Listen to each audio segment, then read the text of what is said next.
ముందుగా మన తండ్రి అయిన దేవునికి ప్రభువైన యేసుక్రీస్తు ద్వారా వేవేల కృతజ్ఞతాస్తుతులు చెల్లిస్తూ మన దేవుని ఎంతగానో గొప్పగా ప్రేమించి ఆ దేవుని యొక్క వాక్యమును లేఖనమును మనం తెలుసుకొనడానికి పొద్దున్నే ఉదయాన్నే ఎంతో ప్రేమతో వచ్చినటువంటి మీ అందరికీ కూడా ప్రభువైన యేసుక్రీస్తు నామములో శుభాభివందనములు తెలియజేస్తున్నాను. సహోదరులు అప్పారావు గారి ప్రారంభ ప్రార్థనతో ఈనాటి మార్నింగ్ ప్రేయర్ కార్యక్రమమును మనం ప్రారంభించుకుందాము. హలో, వినిపిస్తుందనే? వందనాలండి. వినిపిస్తుంది. తండ్రి అయిన దేవుడికి మొదట కృతజ్ఞతలు, స్తుతులు. అలాగే చేరి వచ్చిన మీకు యేసుక్రీస్తు ప్రభు నామములో ఉదయకాల వందనములు, శుభములు తెలియపరుచుకుంటున్నామండి. ప్రార్థన చేసుకొని లేఖనం ఏమి చెప్పుచున్నది అనే కార్యక్రమాన్ని మనం ప్రారంభించుకుందాం. పరలోకమందున్న మా తండ్రి, పరిశుద్ధుడు అయిన మా దేవ, మీ ఘనమైన, పరిశుద్ధమైన, విలువైన, శ్రేష్టమైన మీ నామమునకు ఈ ఉదయ కాలమున ప్రత్యేకంగా కృతజ్ఞతలు, స్తుతులు, స్తోత్రాలు చెల్లించుకుంటున్నాం తండ్రి. ఫోన్ కాంటాక్ట్ ద్వారా మమ్మలను సమకూర్చి తండ్రి మీ యొక్క లేఖనాన్ని చదువుకోవటానికి, మీ నామమును ప్రార్థించుకున్నటకు మీరు మా ఎడల చూపించినటువంటి యొక్క గొప్ప ప్రేమను బట్టి, దయను బట్టి ప్రత్యేకంగా మీకు కృతజ్ఞతలు, స్తుతులు, స్తోత్రాలు చెల్లిస్తున్నాం తండ్రి. ఈ సమయంలో చేరి వచ్చిన సేవకులను తండ్రి, మీ యొక్క పిల్లల విశ్వాసులను మీరు దీవించి ఆశీర్వదించి సంపూర్ణమైన ఆయుర ఆరోగ్యములను మనం ప్రార్థిస్తున్నాం. ఇంకా రావలసిన వారిని సకాలంలో నడిపించమని వేడుకుంటున్నాం.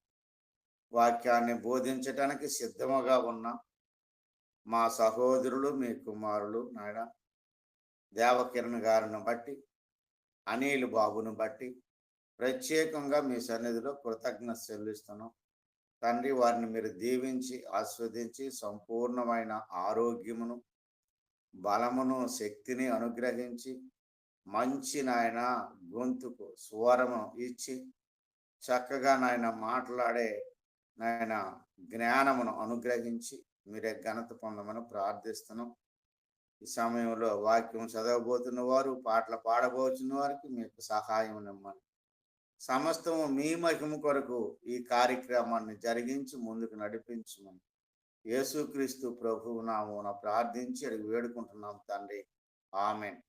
వందనాలండి అందరికీ. చక్కగా ప్రార్థన చేసినటువంటి సహోదరులు అప్పారావు గారికి ప్రత్యేకంగా వందనములు తెలియజేస్తున్నాము. సహోదరు లాలయ్య గారు మొదటి పాటగా పాడి వినిపిస్తారు. సహోదరు స్వామి గారు రెండో పాటగా పాడి వినిపిస్తారు.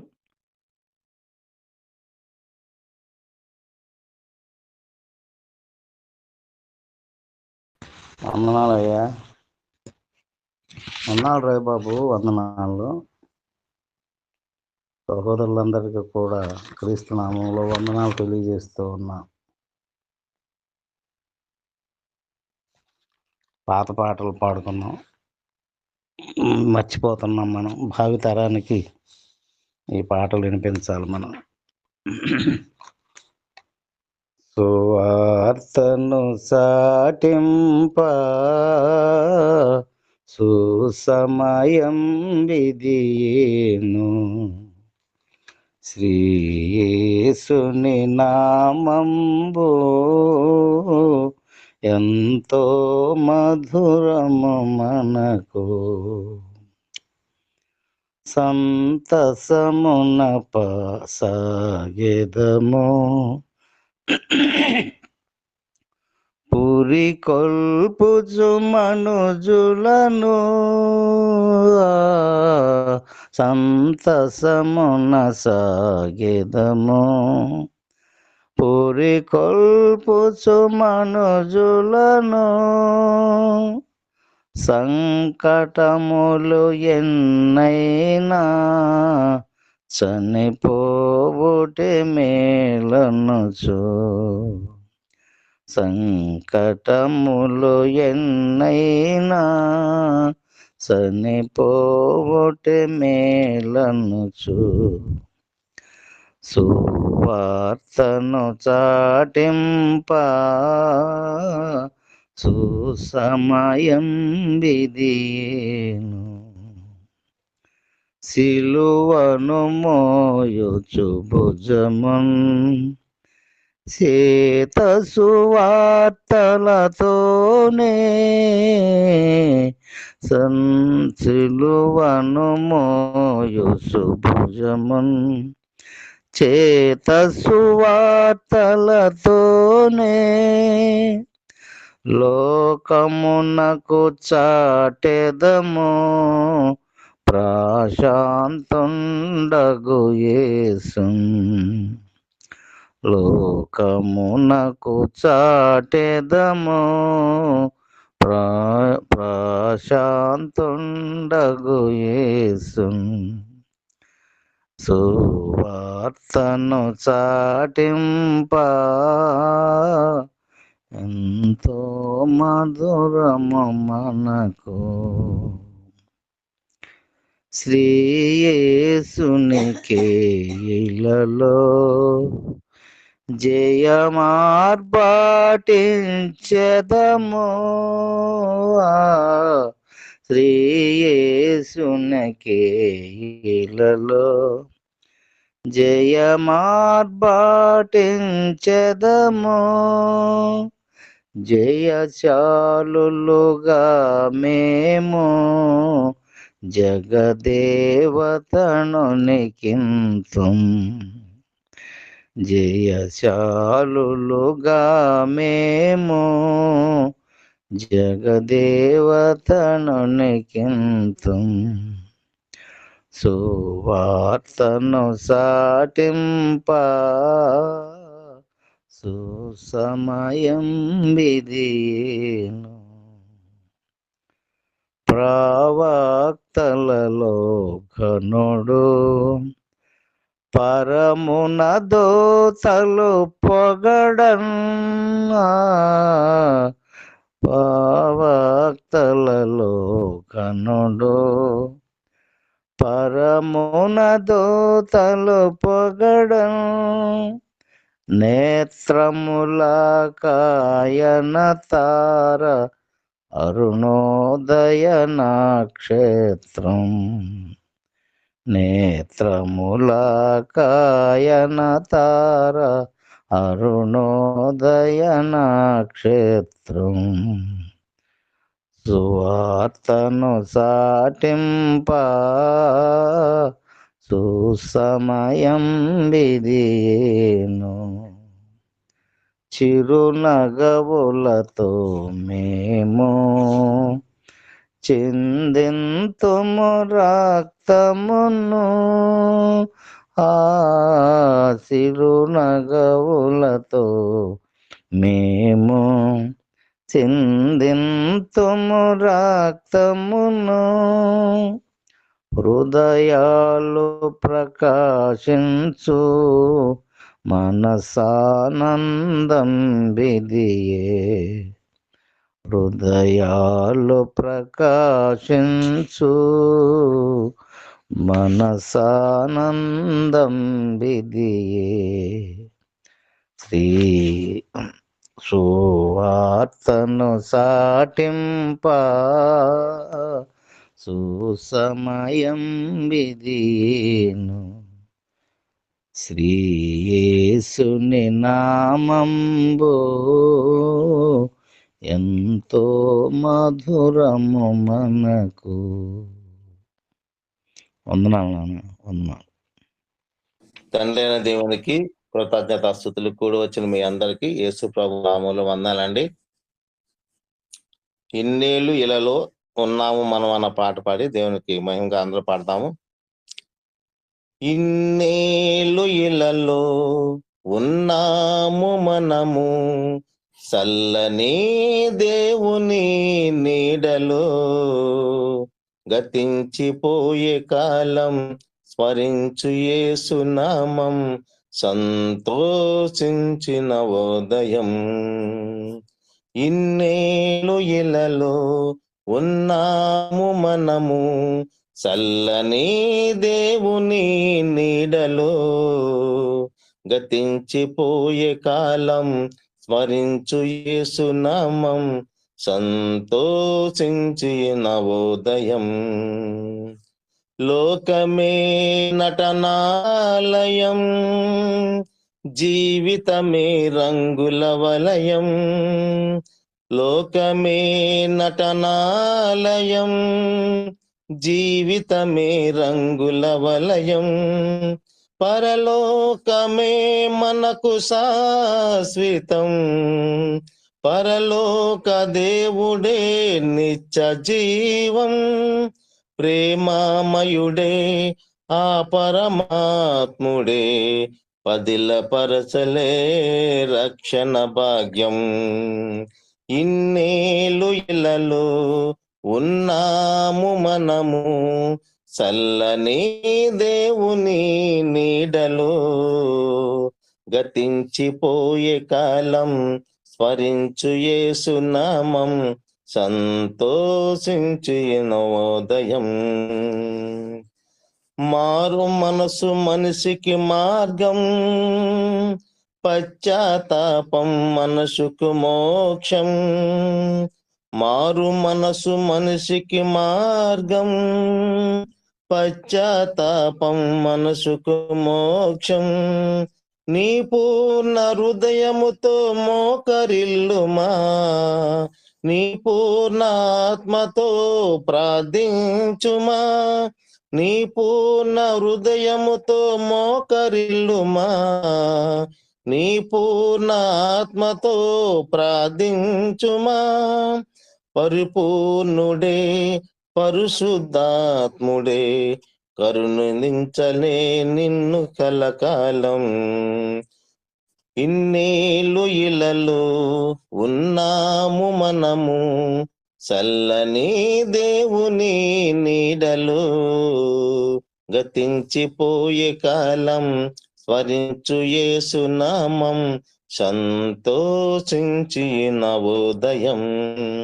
ఇన్నేళ్ళు ఇలలో ఉన్నాము మనము చల్లని దేవుని నీడలో గతించిపోయే కాలం స్మరించు యేసునామం సంతోషించిన ఉదయం. అన్నారండి. ఇప్పటి వరకు ఒకటి పాటలు పాడి చక్కగా దేవుని నామమును మహింపరిచినటువంటి సహోదరులు ఇరువురికి కూడా ప్రత్యేకంగా వందనములు తెలియజేస్తున్నాము. ఈ సమయంలో లేవియా కాండము 22వ అధ్యాయము వాక్యపఠన భాగంగా మనం చదువుకుందాము. సహోదరులు అప్పారావు గారు 1వ వచనం నుండి 16వ వచనం వరకు చదివి వినిపిస్తారు. సహోదరులు లాలయ్య గారు 17వ వచనం నుండి 25వ వచనం వరకు చదివి వినిపిస్తారు. తర్వాత 26వ వచనం నుండి చివరి వరకు నేను చదువుతాను. మామ నేను కళ్ళతోటి తెచ్చుకోవాలి నాన్న, కొద్దిగా నువ్వు చదువు, తర్వాత నేను చదువుతానయ్యా. ముందు అప్పారావు గారు చదువుతారు. తప్పరాదు.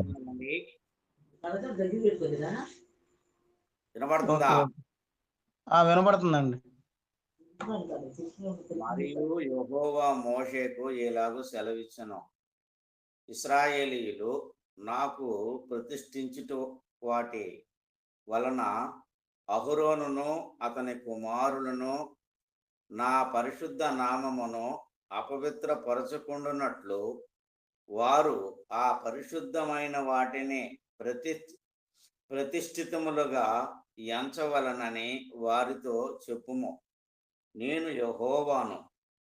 నీవు వారితో ఇట్లనుము, మీ తరతరములకు మీ సమస్త సంతానములలో ఒకడు అపవిత్రత గలవాడై ఇశ్రాయేలీయులు యెహోవాకు ప్రతిష్ఠించు వాటిని సమీపించిన ఎడల అట్టివాడు నా సన్నిధిని ఉండకుండా కొట్టివేయబడును. నేను యెహోవాను. అహరోను సంతానములో ఒకనికి కుష్టు అయినను శ్రావమైనను కలిగిన ఎడల అట్టివాడు పవిత్రత పొందు వరకు ప్రతిష్ఠితమైన వాటిలో దేనిని తినకూడదు. శవము వలన అపవిత్రత గల దేనినైనను ముట్టువాడును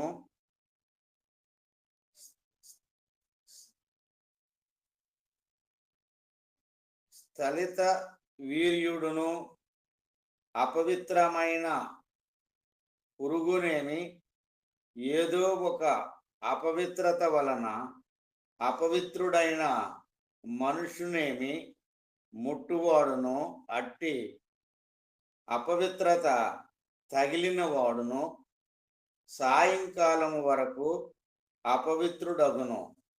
అతడు నీళ్లతో తన దేహమును కడుగుకొను వరకు ప్రతిష్ఠితమైన వాటిని తినకూడదు. సూర్యుడు అస్తమించినప్పుడు అతడు పవిత్రుడగును. తర్వాత అతడు ప్రతిష్ఠితమైన వాటిని తినవచ్చును. అవి వానికి ఆహారమే కదా. అతడు కళేబారమునైనను చీల్చబడిన దానినైనను తిని దాని వలన అపవిత్రపరుచుకొనకూడదు.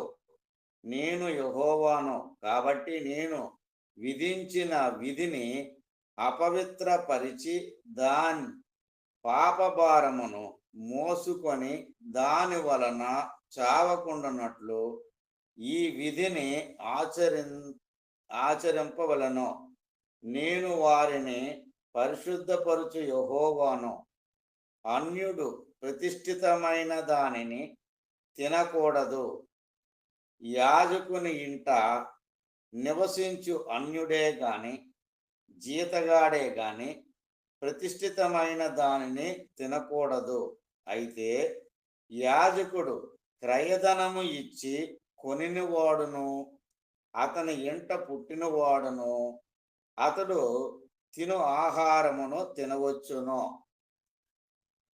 యాజకుని కుమార్తె అన్యునికి ఇయ్యబడిన ఎడల ఆమె ప్రతిష్ఠితమైన వాటిలో ప్రతిష్ఠిత అర్పణమును తినకూడదు.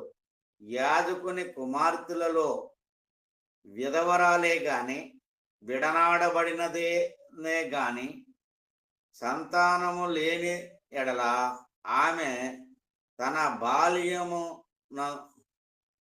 తన బాల్యమందువలే తన తండ్రి ఇంటికి తిరిగి చేరిన తన తండ్రి ఆహారమును తినవచ్చును గాని అన్యుడు ఎవడునో దాన్ని తినకూడదు.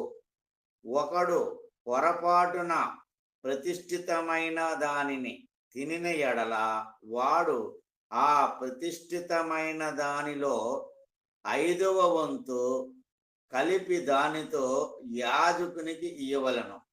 ఇశ్రాయేలీయులు ప్రతిష్ఠితమైన వాటిని తినుట వలన అపరాధములను భరింపకుండానట్లు తాము యెహోవాకు ప్రతిష్ఠించు పరిశుద్ధ ద్రవ్యములను అపవిత్రపరచకూడదు. నేను వాటిని పరిశుద్ధపరుచు యెహోవానని చెప్పుము. లారయ్య గారు.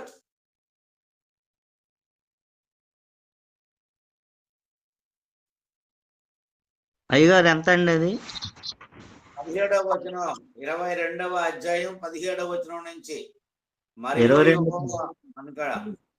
అట్టగట్ట 22:17 కళ్ళజోడ కనపడలేదు అయ్యగారు, అందుకని గబుక్కున చూశాను. 22 అధ్యాయం 17వ వచనం. ఓకే 17. కనపడుతుందండి, వినపడుతుందా? ఓకే. ఓకే, వందనాలండి.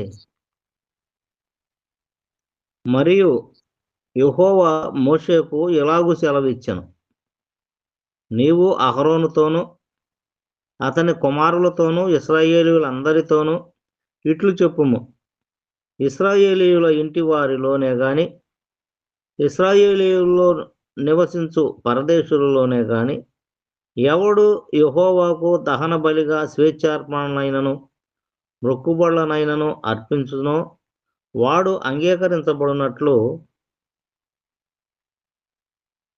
గోవుల్లో నుండి అయినను గొర్రె మేకల్లో నుండి అయినను దోషము లేని మగదానిని అర్పింపవలెను.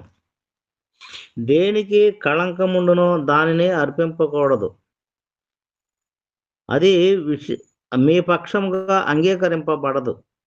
ఒకడు మొక్కుబడిని చెల్లించుటకే గాని స్వేచ్ఛార్పణను అర్పించుటకే గాని సమాధాన బలి రూపముగా గోవునైనను గొర్రెనైనను మేకనైనను యెహోవాకు తెచ్చినప్పుడు అది అంగీకరింపబడినట్లు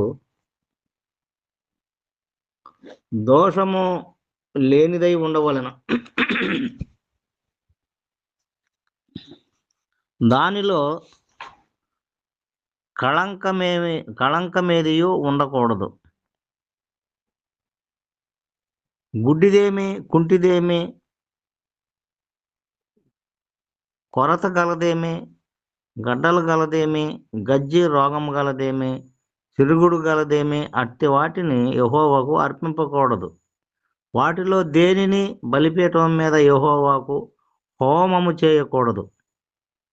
కురీపి అయిన కోడినైనను గొర్రె మేకల మందలలో దానినైనను గొర్రె మేకల మందలలోని దానినైనను స్వేచ్ఛార్పణముగా అర్పింపవచ్చును, కానీ అది మొక్కుబడిగా అంగీకరింపబడదు. విత్తులు నులిపిన దానినే గాని విరిగిన దానినే గాని సింకిన దానినే గాని కోయబడిన దానినే గాని యెహోవాకు అర్పింపకూడదు. మీ దేశములో అట్టి కార్యము చేయకూడదు. పరదేశి చేతి నుండి అట్టి వాటిలో దేనిని తీసుకొని మీ దేవునికి ఆహారముగా అర్పింపకూడదు. అవి లోపము గలవి, వాటికి కళంకముండును, అవి మీ పక్షముగా అంగీకరింపబడవని చెప్పుము. మరియు యెహోవా మోషేకు ఇలాగు సెలవిచ్చెను, దూడనే గాని గొర్రెపిల్లనే గాని మేకపిల్లయే గాని పుట్టినప్పుడు అది 7 దినములు దాని తల్లితో ఉండవలెను. 8వ నాడు మొదలుకొని అది యెహోవాకు హోమముగా అంగీకరింపబడును. అయితే అది ఆవైనను గొర్రె మేకలలోనిదైన అయినను మీరు దానిని దాని పిల్లను ఒక్కనాడే వధింపకూడదు. మీరు కృతజ్ఞత బలియగు పశువును వధించినప్పుడు అది మీ కొరకు అంగీకరింపబడినట్లుగా దానిని అర్పింపవలెను. ఆనాడే దాన్ని తినివేయవలెను. మరునాటి వరకు దానిలో కొంచెమైనను మిగిలింపకూడదు. నేను యెహోవాను. మీరు నా ఆజ్ఞలను అనుసరించి వాటి ప్రకారము నడుచుకొనవలెను. నేను యెహోవాను. నా పరిశుద్ధ నామమును అపవిత్రపరచకూడదు. నేను ఇశ్రాయేలీయులలోనున్న పరిశుద్ధునిగా నన్ను పరిశుద్ధునిగా చేసుకొందును. నేను మిమ్మును పరిశుద్ధపరచు యెహోవాను. నేను మీకు దేవుడనై ఉండునట్లు ఐగుప్తు దేశములో నుండి మిమ్మును రప్పించిన యెహోవానని చెప్పుము. వందనాలండి. ఇప్పటి వరకు చాలా చక్కగా ఈ యొక్క 22వ అధ్యాయం అంతటిని కూడా చదివి వినిపించినటువంటి సహోదరులు ఇరువురికి కూడా ప్రత్యేకంగా వందనములు తెలియజేస్తూ ఈ సమయంలో సహోదరులు అనిల్ గారు ఈ యొక్క అధ్యాయం అంతటిని కూడా వివరించవలసిందిగా కోరుకుంటూ ప్రేమతో ఆహ్వానిస్తున్నాము.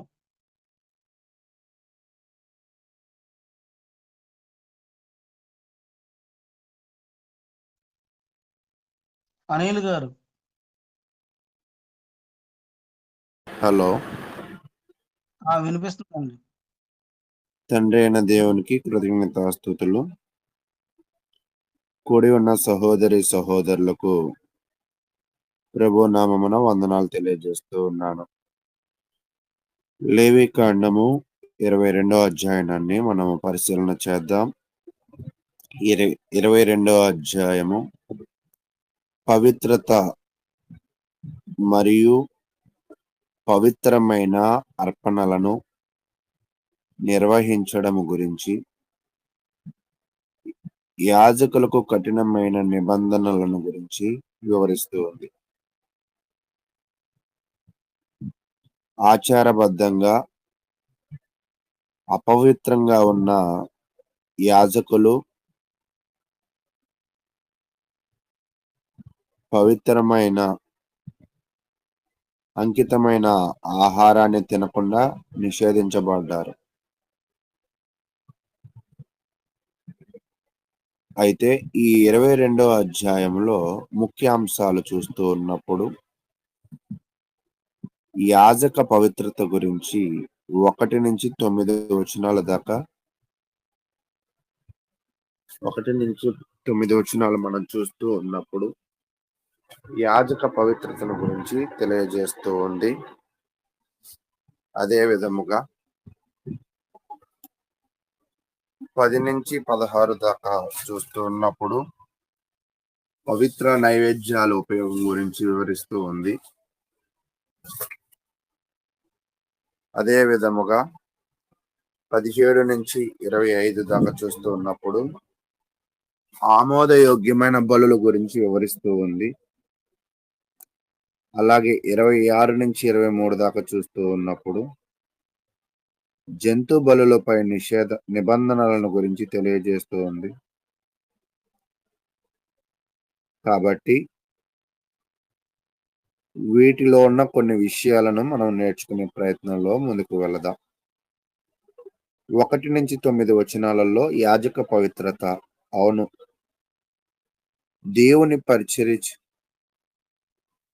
పరిచర్య చేసే వాళ్ళు ఖచ్చితంగా పవిత్రతను కలిగి ఉండాలి.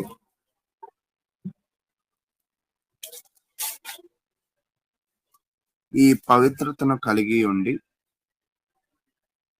అక్కడ ఉన్న యాజకులు ఎవరంటే అలా పవిత్రతగా లేకపోవడం వలనే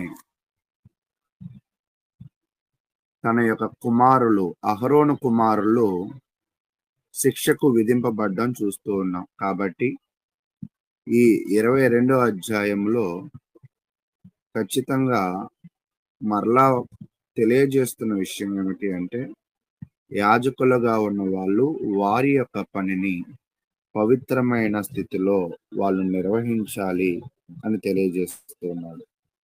అయితే ఇక్కడ కొన్ని తినడాన్ని నిషేధింపబడ్డాయి. అదే విధముగా వ్యాధి, స్రవము లేదా శవాన్ని తాకడం వల్ల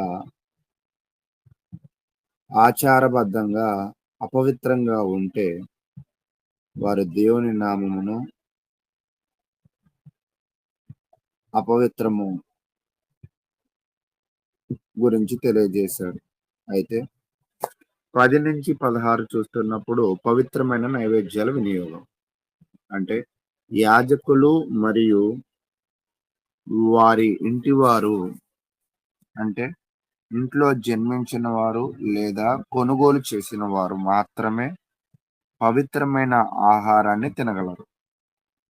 అతిథులు లేదా అద్దె సేవకులు సహా బయట వ్యక్తులు నిషేధింపబడ్డారు. అంటే ఇక్కడ నైవేద్యాలను యాజకుల కుటుంబీకులు మాత్రమే తినాలి. ఎవరైనా అనుకోకుండా దానిని తింటే వారు నష్టపరిహారముతో పాటు 20% జరిమానా అనగా 5వ వంతు చెల్లించవలసి ఉంటుంది. కాబట్టి నైవేద్యాన్ని తినే పరిస్థితులలో విధించిన నియమాలు ఇవి. తర్వాత ఆమోదయోగ్యమైన బలుల గురించి తెలియజేస్తున్నాడు.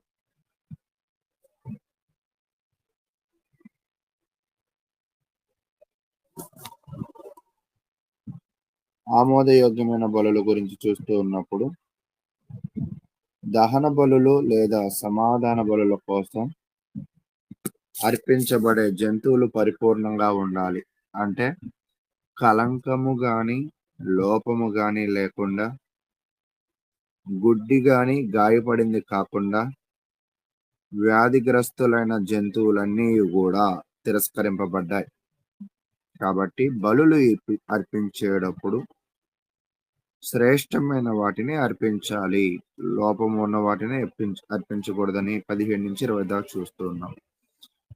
26-33 దాకా చూస్తున్నప్పుడు జంతువులపై నిబంధనలు.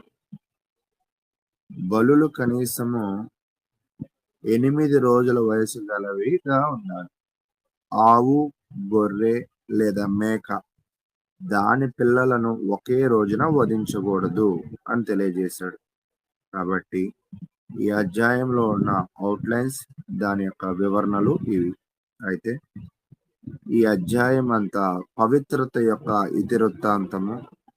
యాజకులు మరియు దేవుని ప్రజలు పవిత్ర నామమును అపవిత్రం చేయకూడదని,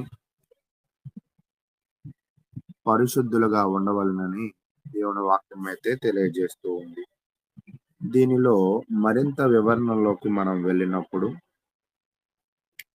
దేవునికి అర్పించబడే బలులు పవిత్రంగా, నిష్కలంకంగా ఉండాలి. ప్రత్యేకంగా యాజకులు పవిత్రత మరియు బలులు స్వచ్ఛత మీద ఈ అధ్యాయం దృష్టి పెడుతూ ఉందని గుర్తుపెట్టుకోండి. మొదటి 9 వచనాలలో యాజకుల పవిత్రత అంటే అపవిత్రత స్థితిలో ఉన్న యాజకులు పవిత్రమైన బలులు తినకూడదు. అపవిత్రులు పవిత్రమైన వాటి జోలికి వెళ్ళకూడదు. దేవుని సన్నిధిలో సేవ చేసేవారు శుద్ధిగా ఉండాలి అని తెలియజేశారు. ఓకేనా? తర్వాత 10-16 వచనాల్లో పవిత్ర భోజనం ఎవరు భాగస్వాములు అంటే కేవలం కుటుంబ సభ్యులు మాత్రమే పవిత్రమైన వాటిని తినాలి. వేరే వారికి దానిలో అర్హత లేదు. తర్వాత అనవసరంగా పవిత్రతను అవమానించరాదు.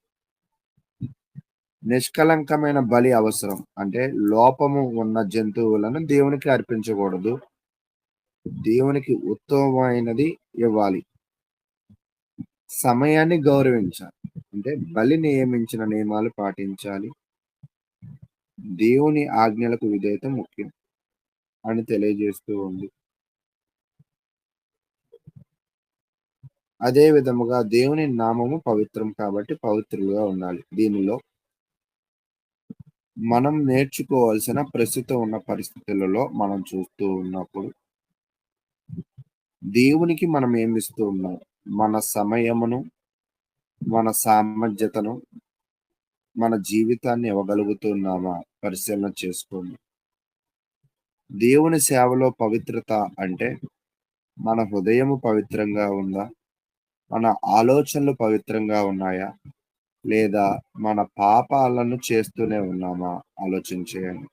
కానీ దేవుడు తెలియజేస్తుంది అయితే పరిశుద్ధులుగా ఉండాలి అని తెలియజేస్తూ ఉన్నాడు. అదే విధముగా అక్కడ తెలియజేస్తుంది ఏమిటి అంటే లోపమున్న జంతువులు అంగీకరింపబడదు అని తెలియజేస్తూ ఉన్నట్లుగా దేవునికి ఉత్తమమైనదే ఇవ్వాలని దేవుడు కోరుకుంటున్నట్లుగా మనం అయితే పరిశీలన చేస్తూ ఉన్నాం.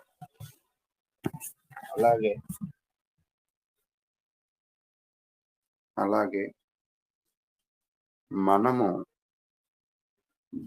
మనం ఇస్తున్నది దేవుడు కోరేది. మిగిలిన సమయం మనం ఇస్తుంది. దేవుడు కోరుకుంటుంది ప్రథమ స్థానం. అలసిన ఆరాధన మనం చేస్తున్నాం. హృదయపూర్వక ఆరాధన దేవుడు అడుగుతున్నాడు. అర్ధాంతర జీవితాన్ని మనం ఇస్తున్నాము. సంపూర్ణమైన జీవితాన్ని దేవుడు ఇస్తున్నాడు. అయితే ప్రియ సహోదరులారా, ఈరోజు మన జీవితాలు ఎలా ఉన్నాయి ఒకసారి పరిశీలన చేయండి. కానీ యేసుక్రీస్తు ప్రభువారు ఆయన జీవితంలో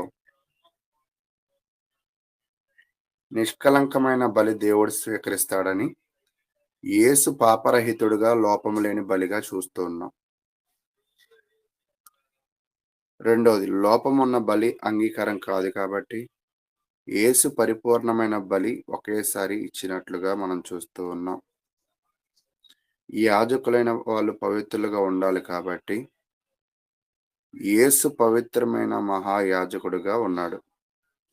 యాజకులకే పవిత్ర భోజనం కాబట్టి యేసులో మన అందరము దేవుని కుటుంబం కాబట్టి క్రీస్తు సమీప బంధువులుగా మనం ఉన్నాం. దేవుని నామం అపవిత్రం చేయరాదు కాబట్టి యేసు దేవుని నామాన్ని మహిమపరిచాడు. దేవుడు ఇశ్రాయేలును పరిశుద్ధపరిచాడు. యేసు మనలను తన రక్తం ద్వారా పరిశుద్ధపరిచాడు. కాబట్టి యేసు ఈ 22వ అధ్యాయం ప్రకారం యేసు క్రీస్తు ప్రభువారు దేవుడు కోరుకునే విధమైన పరిశుద్ధతను కలిగి ఉన్నట్లుగా క్రైస్తవులుగా ఉన్న మనము కూడా పరిశుద్ధతను కలిగి ఉండాలని తెలియజేస్తూ, మరి ఈ విషయాల ద్వారా నన్ను నేను హెచ్చరించుకుంటూ మిమ్మల్ని హెచ్చరిస్తూ మన జీవితాలు, మనం అర్పించే బలులు, మన నడవడిక, మన ప్రవర్తన ప్రతిదీ కూడా పరిశుద్ధంగా, పవిత్రంగా, స్వచ్ఛంగా ఉండాలని, దాని మీద మనము దృష్టి కూడా పెట్టాలని కోరుకుంటూ ముగిస్తూ ఉన్నాను. అందరికీ వందనాలు.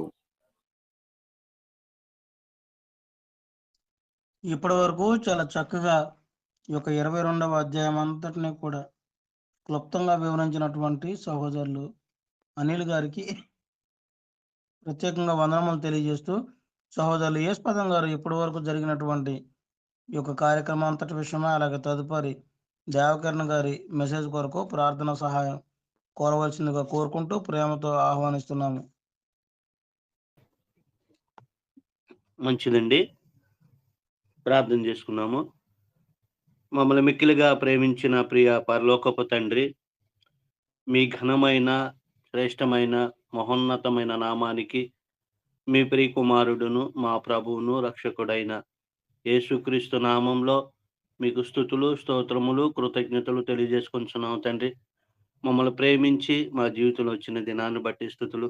ఈ దినాన మీ పిల్లలము, నాయన మీ పిల్లలమైన మేము, మీ దాసులమైన మేము ఉదయకాల సమయంలో లేఖనం మేము చెప్పుచున్నదని ధ్యాన కూడికలో జాయిన్ అయ్యి ఇప్పటి వరకు నాయన పాటల ద్వారా మీ నామాన్ని మహిమపరిచి ఉన్నారు.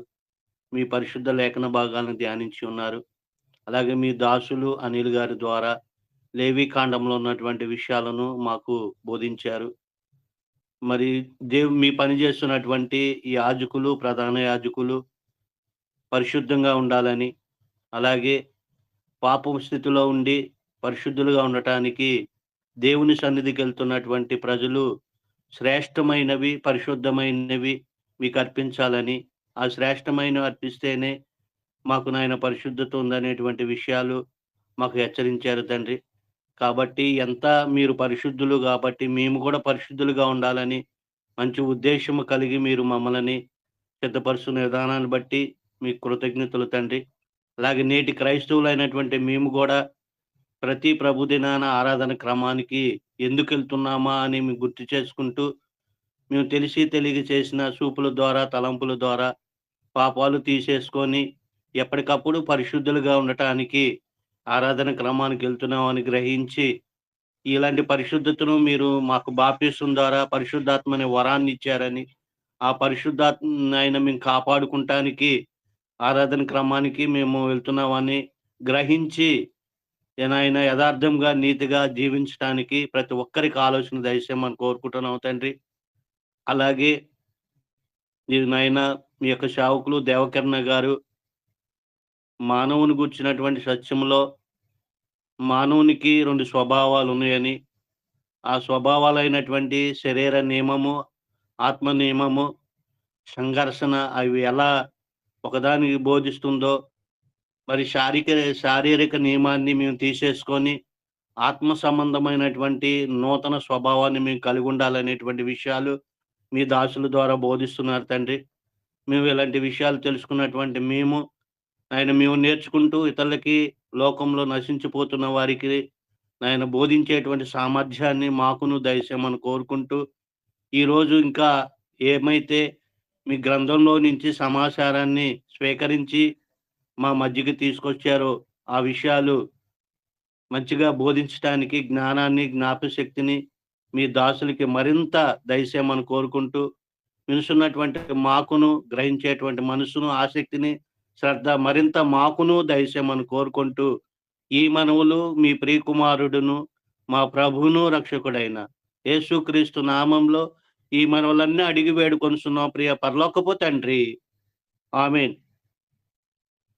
చక్కగా ప్రార్థన చేసినటువంటి సహోదరులు యేసుపాదం గారికి ప్రత్యేకంగా వందనములు తెలియజేస్తూ, ఈ సహోదరులు దేవకరణ గారు వారికి ఇవ్వబడినటువంటి సమయం అంతటిని కూడా సంపూర్ణంగా వినియోగించుకుని దేవుని యొక్క వాక్యమును మనకు వినిపించాలని కోరుకుంటూ ప్రేమతో ఆహ్వానిస్తున్నాము.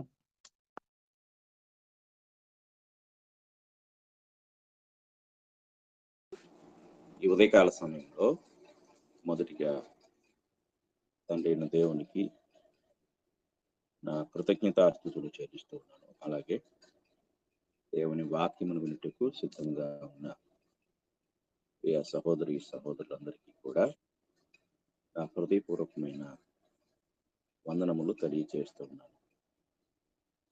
ప్రియమైన వారలారా, నిన్నటి వరకు మనము మానవుని గూర్చిన సత్యం అనే పాఠాన్ని చెప్పుకొని ముగించడం జరిగింది.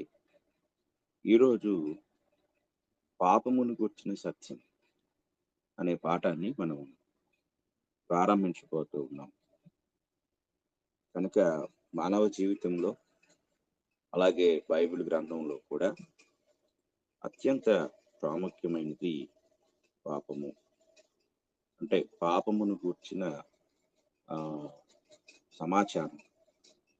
కనుక ఈ యొక్క సమాచారాన్ని మనము జాగ్రత్తగా పరిశీలించినట్లయితే మనము ఎంతో జాగ్రత్త వహించవలసింది, అలాగే తెలుసుకోవలసింది అయిన పాఠమై ఉన్నది. కనుక పాపమును గూర్చిన కొన్ని విషయాలు మరి మానవుని గూర్చిన సత్యంలో వచ్చినప్పటికీ కూడా పరిపూర్ణమైన సమాచారాన్ని మరలా మనము ప్రత్యేకించి పాపమును గూర్చిన సత్యము అనే పాఠంలో మనం జాగ్రత్తగా గ్రహించగలం. కనుక మనము పాపమును గూర్చిన సత్యం అనే పాఠాన్ని మనము జాగ్రత్తగా గ్రహించవలసిన వారమై ఉన్నాం. కనుక ప్రతి ఒక్కరూ కూడా ఈరోజు మనము ప్రారంభించబోయే పాపమును గూర్చిన సత్యము అనే పాఠాన్ని జాగ్రత్తగా గ్రహించవలసిందిగాను, పరిశీలన చేయవలసిందిగాను ప్రేమపూర్వకంగా నేను మీకు తెలియజేస్తూ ఉన్నాను. పాపము అనే మాటను గురించి మనము జాగ్రత్తగా ఆలోచించినట్లయితే హెబ్రీ భాషలో దీనిని పెషాహ్ అన్నారు. పెషాహ్ అనే ఆ హెబ్రీ మూలం నుండి, హెబ్రీ పదం నుండి పాపము అనే ఈ మాట వచ్చింది. ఇది 93 సార్లు పాత నిబంధనలో కనపడుతుంది. దీని అర్థం ఏంటంటే ఇంగ్లీష్లోకి వచ్చేసరికి ట్రాన్స్గ్రెషన్ అని, ట్రెస్పాస్ అని, సిన్ అని, రెబిలియన్ అని తర్జుమా చేయటం జరిగింది. అంటే దీని అర్థం ఏంటంటే ఈత దాటుట, హద్దు మీరుట, తిరుగుబాటు చేయుట అనే మాటలు ఇక్కడ మనకి కనపడుతూ ఉంటాయి. ఇక పాపాన్ని గురించి బైబిల్ గ్రంథంలో మనము జాగ్రత్తగా, అంటే క్రొత్త నిబంధనకు వచ్చేసరికి క్రొత్త నిబంధనలో ఎక్కువ సార్లు మనకి, పాత నిబంధన కంటే కూడా క్రొత్త నిబంధన పాపాన్ని గురించి ఎక్కువగా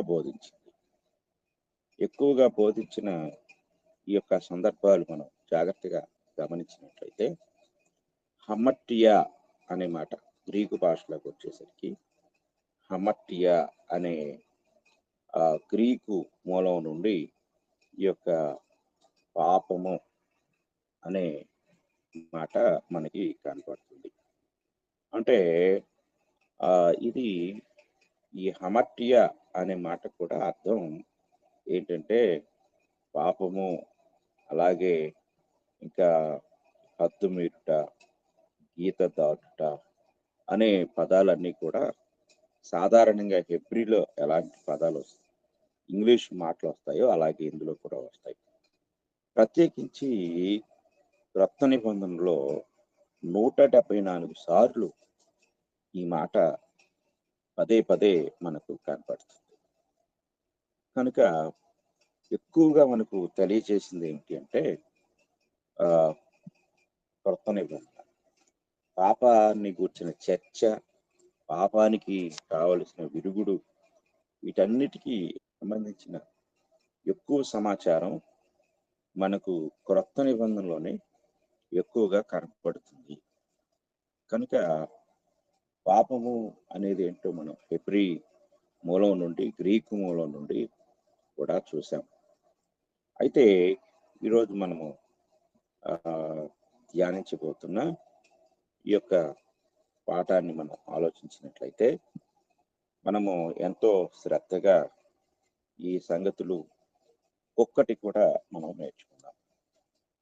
మొట్టమొదటిగా ఈ యొక్క పాపం గురించిన విషయాలు జాగ్రత్తగా మనం ఆలోచన చేసినట్లయితే చాలా మంది పాపమును గూర్చిన గ్రహింపు కానీ నేటి కాలంలో అసలు పాపము సంబంధించిన భయం కానీ పాపము ద్వారా కలిగే ఫలితాన్ని కూర్చిన అవగాహన కానీ చాలా మందికి లేదు. అయితే పాపము యొక్క ప్రభావం ఏంటో, దాని యొక్క మూలం ఏమిటో, ఫలితం ఏమిటో ఒక్కొక్కటిగా ఈరోజు మనం నేర్చుకున్నాం. మొట్టమొదటిగా పాపం యొక్క మూలం. అసలు పాపం ఎక్కడి నుండి ప్రారంభమైంది, పాపం యొక్క మూలం ఏమిటి అనే సత్యాన్ని మనము జాగ్రత్తగా ఆలోచించినట్లయితే యోహాను సువార్త 8వ అధ్యాయం 44వ వచనాన్ని మనం చదువుకున్నట్లయితే అక్కడ మరి యోహాను గారు రాస్తున్న మాటలు కనపడతాయి. అందులో ప్రభు యొక్క బోధ, యోహాను సువార్తలో యూదులతో ఆయన చేసిన తర్కము లేక బోధ ఈ 44వ వచనంలో కనపడుతుంది. మీరు మీ తండ్రి యొగు అపవాది సంబంధులు, మీ తండ్రి దురాశలు నెరవేర్చుకొచ్చున్నారు.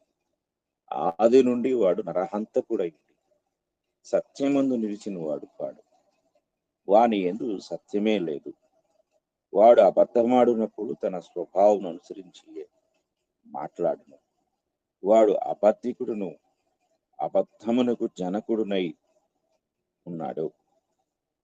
కనుక మొట్టమొదటిగా మనం ఆలోచించినట్లయితే యేసుక్రీస్తు వారు పాపానికి మూలకారకుడు, అపవాది అని చెప్తూ కింద తన్ను గురించి మాట్లాడతాడు. 45వ వచనం, నేను సత్యమునే చెప్పుచున్నాను కనుక మీరు నన్ను నమ్మరు. నా యందు పాపమున్నదని మీలో ఎవడు స్థాపించును అని అక్కడున్న సమాజానికి ఆయన ప్రశ్న వేశాడు. అంటే ఓ పక్క అపవాదిని గురించి మాట్లాడుతూ మరొక పక్క తనలో ఉన్న సత్యాన్ని, పరిశుద్ధతను అక్కడ ఆయన ప్రదర్శిస్తూ ఉన్నారు. మొదటిగా అపవాది మొదటి నుండి కూడా, ఆది నుండి వాడు అబద్ధికుడు అని పాపానికి మూలకారకుడిగా, రెండవదిగా ప్రభు అయితే పాపము లేనివాడిగా తను తాను అక్కడ రుజువు చేసుకుంటూ ఉన్నాడు. కనుక మనం జాగ్రత్తగా ఆలోచించినట్లయితే ఇక్కడ పాపము యొక్క మూల కారకుడు ఎవరు అంటే అపవాది అనే సత్యాన్ని మనం చాలా జాగ్రత్తగా గ్రహించవలసిన వారమై ఉన్నాం. రెండో పాయింట్ ఏంటంటే మానవ జాతిలో పాపము యొక్క ప్రవేశం. మానవ జాతిలోనికి పాపం యొక్క ప్రవేశము మనము గ్రహించినట్లయితే కొంతమంది మనిషి పాపముతోనే సృష్టించబడ్డాడని బోధిస్తూ ఉంటారు, నమ్ముతూ ఉంటారు. అప్పుడు ఒక మాట మనం నమ్మాలి దాంతో పాటు. అదేమిటంటే దేవుడు పాపానికి సృష్టికర్త అవుతాడు. ఎందుకంటే మనిషిని సృష్టించిన వాడు దేవుడు. మనిషి యొక్క పుట్టుకతోనే పాపము వచ్చింది అని అంటే మనిషితో పాటు పాపాన్ని కూడా దేవుడే సృష్టించిన వాడు అవుతాడు. కానీ పాపానికి సృష్టికర్త ఆయన కాదు. పాపానికి మొదటి నుండి ఆది నుండి మూలకారకుడు అపవాది. పాపానికి మూలకారకుడు అపవాది, పరిశుద్ధతకు మూలకారకుడు దేవుడు. ఈ రెండిటికి ఉన్న వ్యత్యాసాన్ని మనం గ్రహించాలి. పాపము మానవ జాతిలోకి మోసము, అవిధేయత, అవిశ్వాసం ద్వారా వచ్చింది. అంటే ఈ మూడు కూడా, మోసం, అవిధేయత, అవిశ్వాసం, ఈ మూడు కూడా పాపము మానవునిలోనికి ప్రవేశించడానికి కారణాలు అయ్యాయి. ఇది జాగ్రత్తగా గ్రహించాలి.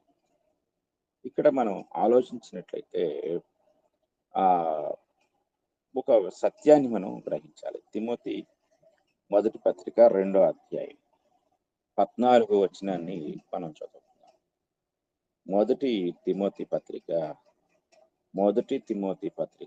2వ అధ్యాయం 14వ వచనాన్ని మనం చదువుకున్నట్లయితే, మరియు ఆదాము మోసపరచబడలేదు గాని స్త్రీ మోసపరచబడి అపరాధంలో పడేది.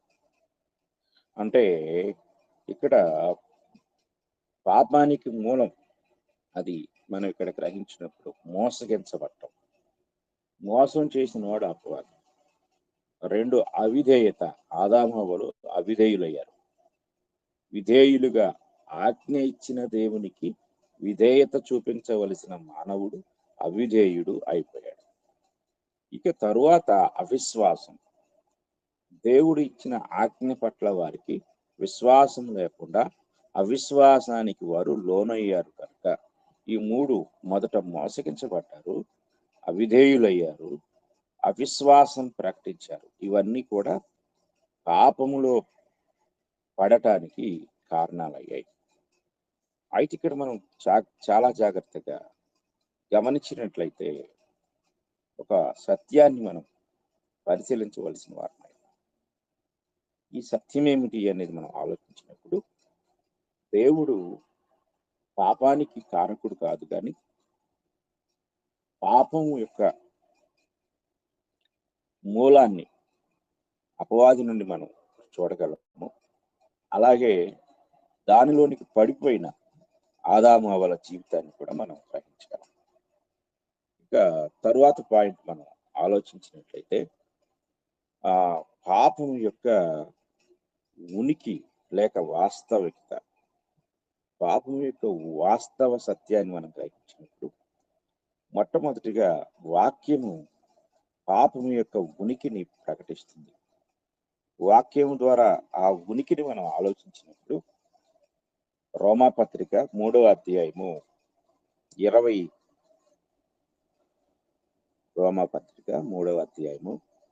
23వ వచనం మనకు ఈ విషయాన్ని ప్రతిపాదిస్తుంది.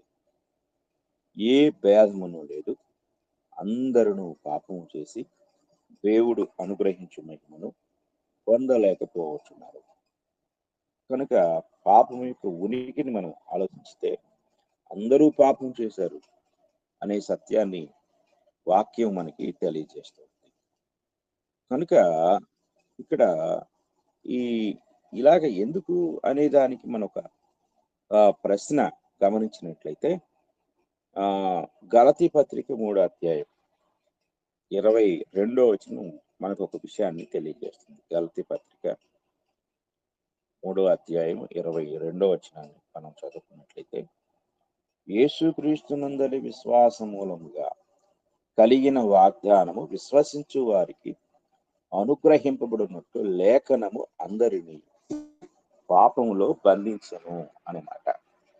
అంటే ఇక్కడ ఒక విషయాన్ని గ్రహించాలి. ఏమిటంటే ఆ బైబిల్ గ్రంథంలో 3 కాలాలు మనకి కనిపిస్తాయి. మొదటి కాలము ఏమిటి అంటే, మొదటి కాలాన్ని మనం పరిశీలించినప్పుడు ఆ పితరుల కాలం, ధర్మశాస్త్ర కాలం, అలాగే ప్రస్తుతం ఉన్న మనం జీవిస్తున్న క్రైస్తవ యుగం. ఈ 3 యుగాల్లో మానవుడు దేవుని సమీపించడానికి ప్రారంభం నుండి మనిషి అనుసరించిన విధానం ఏమిటంటే విశ్వాసం. విశ్వాసం తరువాత ధర్మశాస్త్రం వచ్చింది. కానీ ధర్మశాస్త్రం కంటే ముందున్నది విశ్వాసం. పితరుల యుగంలో విశ్వాసమును బట్టి దేవుడు పితరులకు అనేక వాగ్దానాలు చేశాడు. అయితే పితరుల వాగ్దానాలన్నీ కూడా విశ్వాస మూలంగానే చేయబడ్డాయి. తరువాత వచ్చిన ధర్మశాస్త్రము విశ్వాసం ద్వారా వచ్చిన వాగ్దానాలని అది అధిగమించేది కాదు.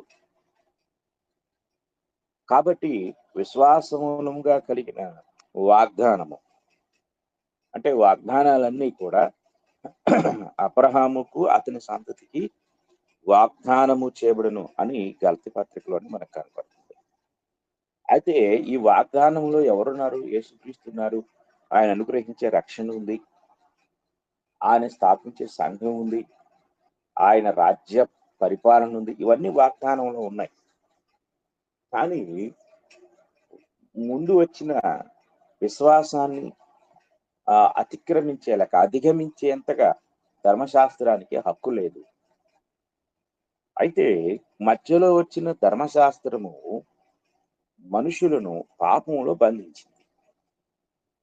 అలాగా వారు ఆ పాపములు బంధించబడ్డారు. ఎందుకు బంధించబడ్డారు అంటే, మరలా మొదట ఉన్న విశ్వాసము ద్వారా కలిగే రక్షణ వారు పొందటానికి. అంటే సీనాయి కొండ దగ్గర దేవుడు మోషే గారికి ధర్మశాస్త్రం ఇచ్చేంత వరకు కూడా మనుషులు ఏ నియమంలో ఉన్నారు అంటే విశ్వాస నియమంలోనే ఉన్నారు.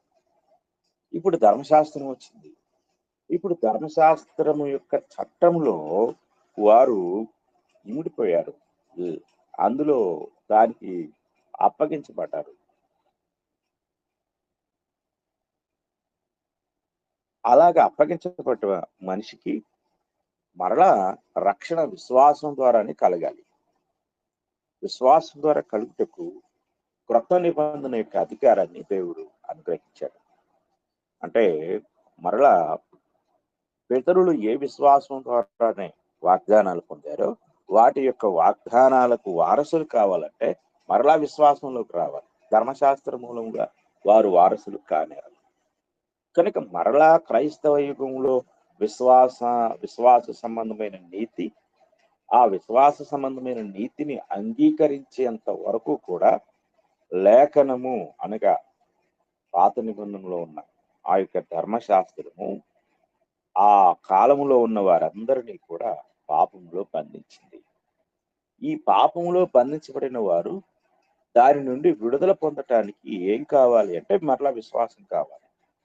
ఎందుకంటే ధర్మశాస్త్ర సంబంధమైన క్రియల మూలముగా ఏ మనుషుడు కూడా నీతిమంతుడిగా తీర్చబడడు అనే సత్యాన్ని దేవుడు ఇశ్రాయేలీయులకు చాలా స్పష్టంగా చెప్పారు.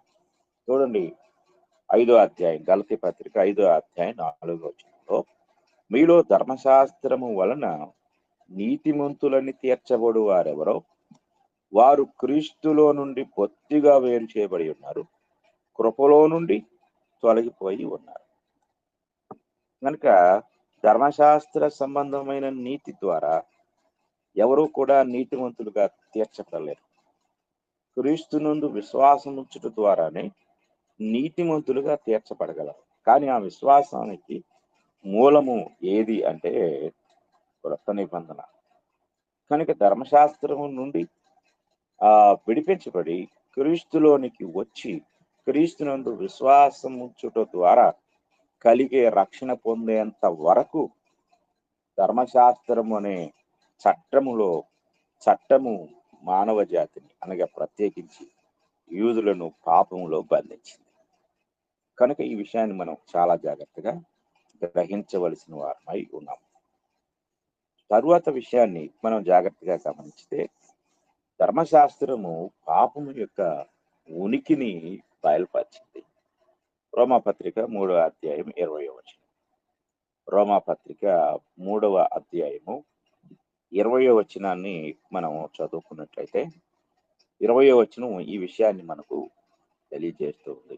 ఏలయనగా ధర్మశాస్త్ర సంబంధమైన క్రియల మూలముగా ఏ మనుషుడు ఆయన దృష్టికి నీతిమంతుడని తీర్చబడడు, ధర్మశాస్త్రము వలన పాపమనగా ఎట్టిదో తెలియబడుచున్నది. అంటే పాపము యొక్క ఉనికిని ప్రతిపాదించింది లేక బయలుపరిచింది ఏమిటి అంటే ధర్మశాస్త్రము. కనుక ధర్మశాస్త్రమే పాపము యొక్క ఉనికిని ప్రత్యక్షపరిచింది. ధర్మశాస్త్రం అనగా ఆజ్ఞ. ఆ ఆజ్ఞ మూలముగానే పాపము లోకంలోనికి ప్రవేశించింది. ఆజ్ఞ లేకపోతే పాపానికి తావే లేదు. కనుక ఆజ్ఞ మూలముగా పాపము యొక్క ఉనికి లోకములోనికి ప్రవేశించినట్లుగా మనం చూడగలం.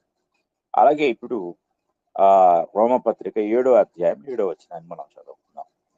రోమపత్రిక 7వ అధ్యాయము 7వ వచనంలో, కాబట్టి ఏమందుము, ధర్మశాస్త్రము పాపమైన అట్లనరాదు, ధర్మశాస్త్రము వలననే గాని పాపమనగా ఎట్టిదో నాకు తెలియకపోవును. అంటే పాపం అంటే ఏంటి అనేది తెలియచేసిన అది ఏంటంటే ధర్మశాస్త్రం, ఆజ్ఞ. ఆశింపవద్దని ఆ ధర్మశాస్త్రము చెప్పని ఎడల దురాశయన ఎట్టిదో నాకు తెలియకపోవును. జాగ్రత్తగా మనం గ్రహించాలి. అంటే అసలు దేవుడు ఆ పండు తినవద్దు అనే చట్టాన్ని అక్కడ ఇవ్వకపోతే అసలు పాపానికి తావే లేదు. అన్ని తినేసేవాళ్ళు. అసలు పాపం యొక్క ఉనికి, పాపం ఇదేమీ లేదు. కానీ ఇప్పుడు వాళ్ళు ఎందుకు ఆ యొక్క పాపానికి లోనయ్యారంటే చట్టము అక్కడ ఉంది. చట్టాన్ని వారు అతిక్రమించారు. కనుక పాపము యొక్క ఉనికిని ఈ లోకంలోనికి తీసుకువచ్చింది చట్టం. అంటే చట్టం లేనప్పుడు పాపం లేదు. చట్టము అలాగే దాని అతిక్రమణ పాపం యొక్క ప్రత్యక్షతకు కారణమైంది. ఇది చాలా జాగ్రత్తగా మనం గ్రహించగలం. తరువాత మనం పాపం యొక్క ఉనికి అంటే మనిషిలో పాపం లేక మనిషి పాపం యొక్క ఉనికిని ఎలా ఒప్పుకుంటాడు, అంగీకరిస్తాడు అనే విషయాన్ని మనం జాగ్రత్తగా పరిశీలించినట్లయితే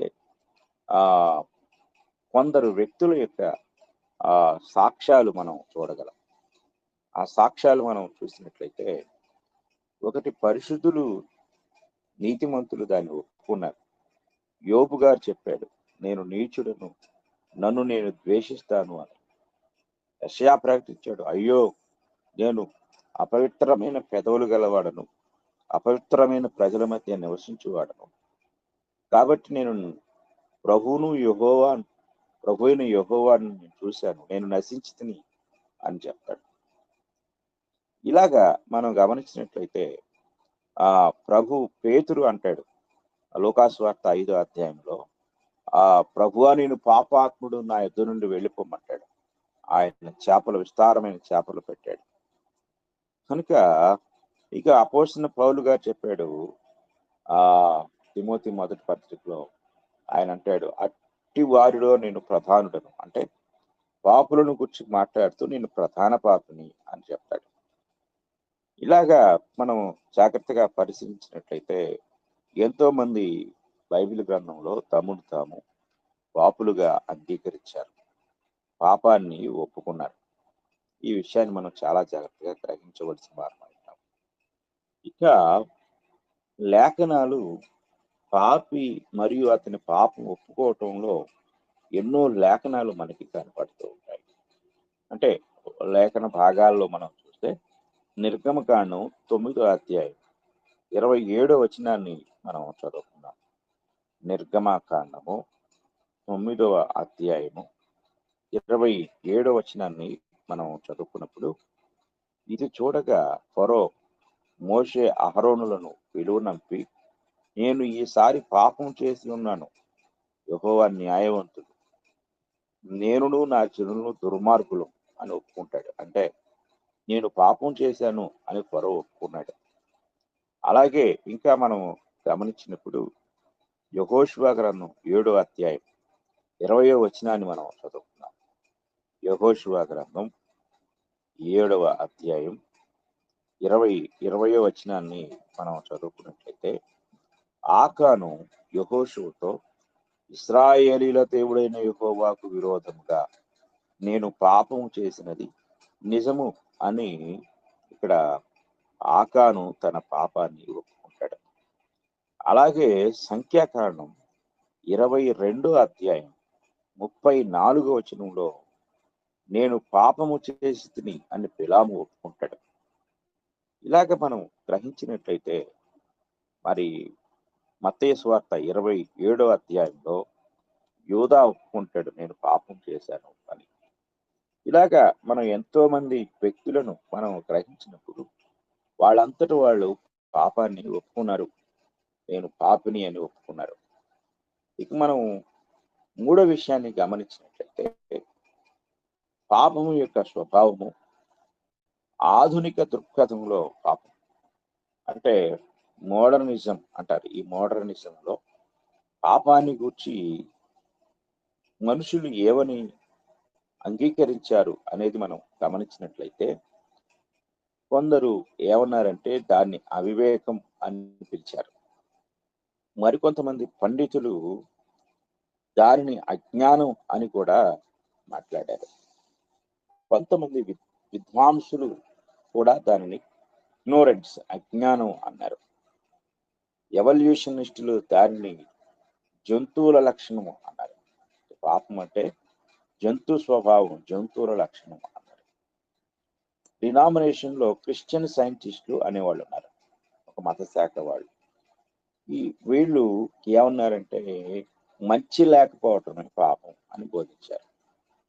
మంచి లేకపోవటమే పాపం అన్నారు. అలాగే కొంతమంది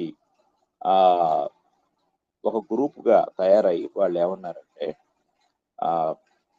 దానిని సుఖకరమైన బలహీనత అని కొంతమంది ప్రతిపాదించారు. కొంతమంది బైబిల్ పండితులు దానిని కేవలం స్వార్థం అని దాని గురించి వ్యాఖ్యానించారు.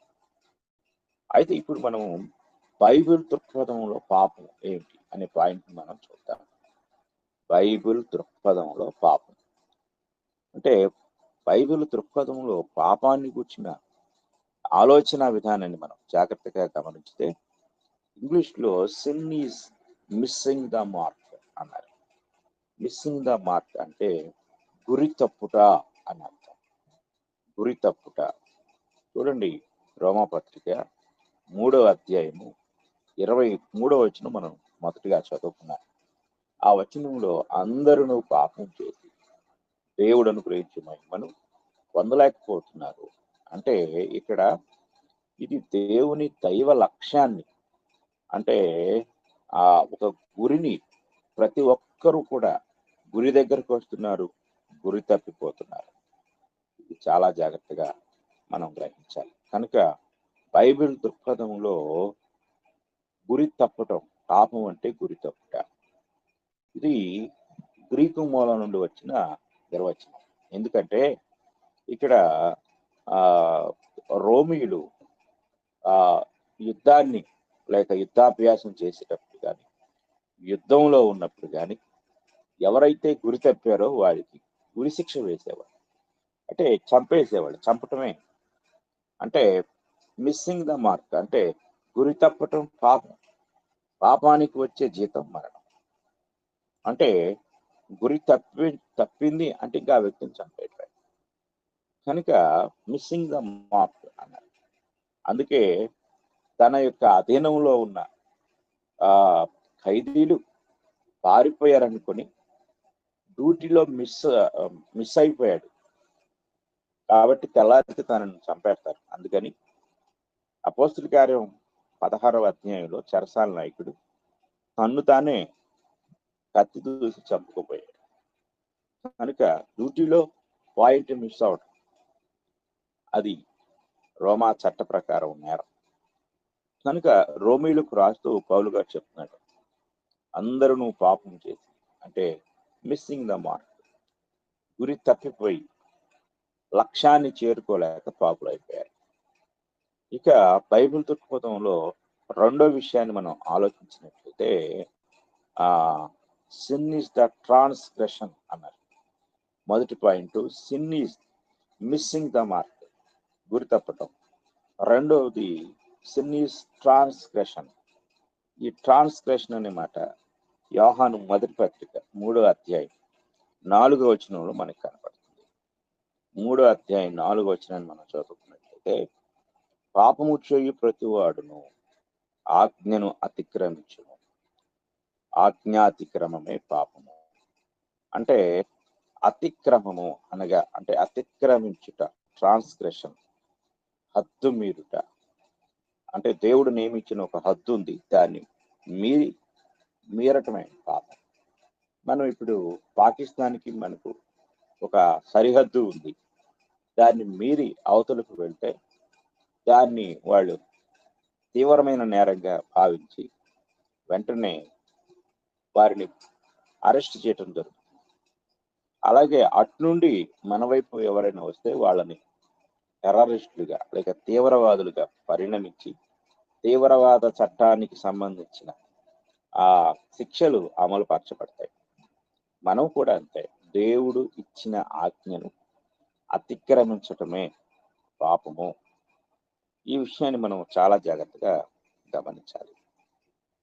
కనుక మనం ఆలోచించినట్లయితే బైబిల్ దృక్పథంలో పాపం అంటే ఒకటి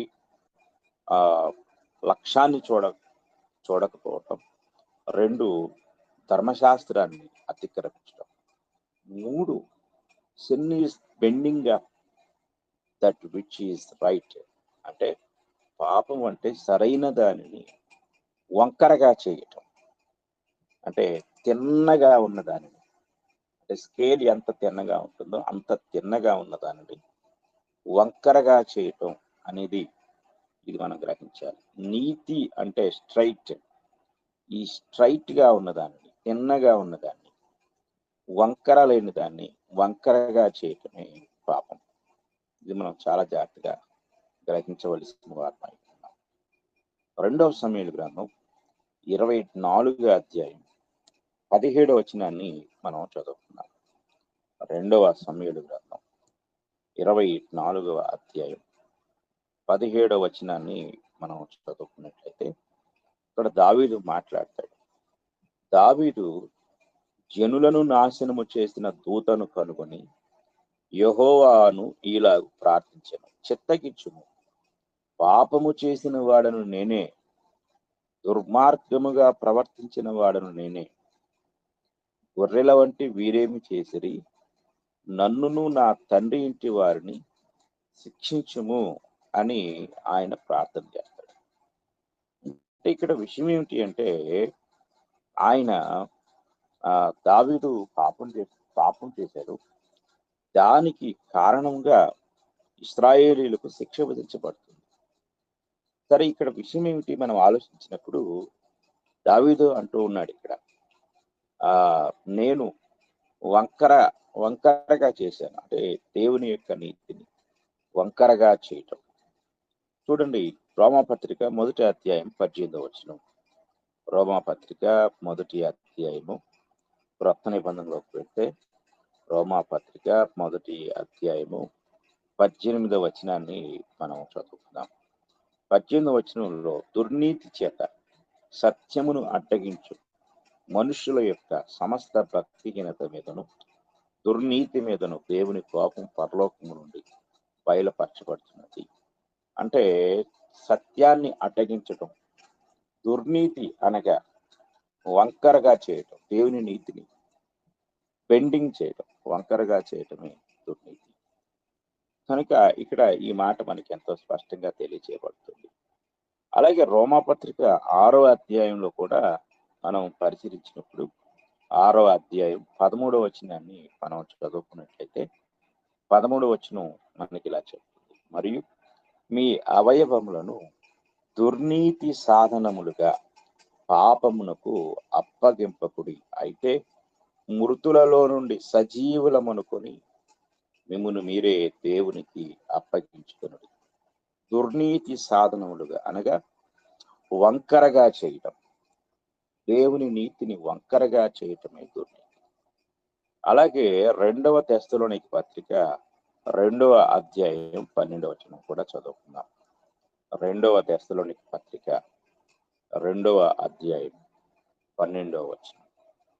అబద్ధమును నమ్మునట్లు మోసము చేయు శక్తిని దేవుడు వారికి పంపుతున్నాడు. అంటే ఇక్కడ వీళ్ళందరూ ఏం చేస్తున్నారు? 11వ వచనం చూడండి, క్షమించండి 12 కాదు 11వ వచనము. ఇందుచేత సత్యమును నమ్మక దుర్నీతి యందు అభిలాష గల వారందరూ శిక్షావిధి పొందుటకై. దుర్నీతి యందు అభిలాష, దుర్నీతి యందు అభిలాష అంటే ఏంటి అనేది మనం ఆలోచించినప్పుడు దేవుని యొక్క నీతిని వంకరగా చేయటంలో తీవ్రమైన కోరిక కలిగి ఉంటాం. కనుక ఇక్కడ మనం గ్రహించినప్పుడు పాపం అంటే సరైన దానిని అనగా నీతిని వంకరగా చేయటమే పాపం. ఇది మనం జాగ్రత్తగా గ్రహించవలసిన వారమై ఉన్నాం. అలాగే 2వ పేతురు పత్రిక 2వ అధ్యాయం 15వ వచనాన్ని కూడా మనం చదువుకుందాం. 2వ పేతురు పత్రిక 2వ అధ్యాయం 15వ వచనాన్ని మనం చదువుకున్నప్పుడు, తిన్నని మార్గమును విడిచి బెయోరు కుమారుడైన బిలాము పోయిన మార్గమును బట్టి త్రోవ తప్పిపోయి. తిన్నని మార్గం అంటే నీతి, వంకర లేని మార్గం, ద రైట్ వే అన్నాడు. ఈ రైట్ వేని విడిచిపెట్టి వంకర మార్గంలోనికి వెళ్ళిపోయారు. బిలాము పోయిన మార్గం అంటే ఏ మార్గం? అది వంకర మార్గం. ఆ వంకర మార్గంలోనికి వెళ్ళిపోయారు. కనుక ఈ విషయాలన్నీ మనం జాగ్రత్తగా పరిశీలించినప్పుడు మనము పాపం అంటే సరైన దానిని అనగా వంకర లేని దానిని, తిన్నగా ఉన్న దానిని వంకరగా చేయటమే పాపం. ఇక 4వ విషయాన్ని మనం ఆలోచించినట్లయితే పాపము అంటే దేవునికి వ్యతిరేకంగా తిరుగుబాటు చేయటం. చూడండి, దేవునికి వ్యతిరేకంగా తిరుగుబాటు చేయటం. Sin is rebellion against God. దేవుని మీద తిరుగుబాటు చేయడం మనం చూస్తూ ఉంటాం. కొన్ని చోట్ల తిరుగుబాటు ఉద్యమాలు జరుగుతూ ఉంటాయి. తిరుగుబాటు చేయటం ఇది బైబిల్ గ్రంథంలో మనం పరిశీలించినట్లయితే యెషయా గ్రంథం 1వ అధ్యాయం 2వ వచనాన్ని మనం చదువుకున్నప్పుడు దేవుడు ఇశ్రాయేలీయుల యొక్క తిరుగుబాటుతనం అంటే వాళ్ళు ఏ విధంగా తిరుగుబాటు చేశారో దేవుని మీద అక్కడ కనపడుతుంది. 1వ అధ్యాయము 2వ వచనాన్ని మనం చదువుకున్నప్పుడు యెహోవా మాట్లాడుచున్నాడు, ఆకాశము ఆలకించుము, భూమి చెవియొగ్గుము. నేను పిల్లలను పెంచి గొప్పవారినిగా చేసి వారు నా మీద తిరుగుబడి ఉన్నారు. చూడండి, ఇక్కడ చెప్తున్నాడు తిరుగుబాటు చేశారు అంటే దేవుని మీద. And they have rebelled against me అన్నాడు. నా మీద తిరుగుబాటు ఉన్నారు, తిరుగుబాటు చేశారు. పాపం అంటే దేవుని మీద తిరుగుబాటు చేయటమే పాపం. ఇశ్రాయేలీలు వారు దేవుని మీద తిరుగుబాటు చేసినట్లుగా మనం గ్రహించగలం. కనుక ఈ సంగతులు మనం జాగ్రత్తగా ఆలోచించినట్లయితే పాపము యొక్క నిర్వచనాన్ని మనం జాగ్రత్తగా పరిశీలించినప్పుడు దేవుడు మనకి ఎంతో స్పష్టంగా చెప్తూ ఉన్నాడు. 2వ తెస్సలోనికీ పత్రిక 2వ అధ్యాయం 4వ వచనాన్ని మనం చదువుకున్నట్లయితే ఇక్కడ ఒక తిరుగుబాటు కనపడుతుంది. ఏది దేవుడు అనబడునో, ఏది పూజింపబడునో దానిని అంతటిని ఎదిరించుచు దానికంతటికి పైగా వాడు తన్ను తానే హెచ్చించుకుంటూ తాను దేవుడునని తన్ను కనపరుచుకొనుచు దేవుని ఆలయములో కూర్చుండును గనుక ఏ విధముగానైనను ఎవడునో మిమ్మును మోసపరచనీయకుడి. కనుక ఇక్కడ మనం గ్రహించినట్లయితే ఇది తిరుగుబాటు. దేవుడున్నాడు, ఆ దేవుని ఆరాధన ఉంది. ఆయన ఆరాధనని, ఆయన సావర్నిటీ అంటే సార్వభౌమాధికారాన్ని అంతటిని ఎదిరించి నేనే దేవుణ్ణి, నన్నే ఆరాధించాలి అని చెప్పి తిరుగుబాటు చేయటమే పాపం. తర్వాత 8వ వచనం కూడా చదువుకుందాం. ఇక్కడ 8వ వచనం, అప్పుడు ఆ ధర్మ విరోధి బయలుపరచబడును, ప్రభు అయిన యేసు తన నోటి ఊపిరి చేత వారిని సంహరించి తన ఆగమన ప్రకాశము చేత నాశనము చేయను. కనుక ఈ విషయాలు గమనిస్తే తిరుగుబాటు పాపం అనగా తిరుగుబాటు చేయటం.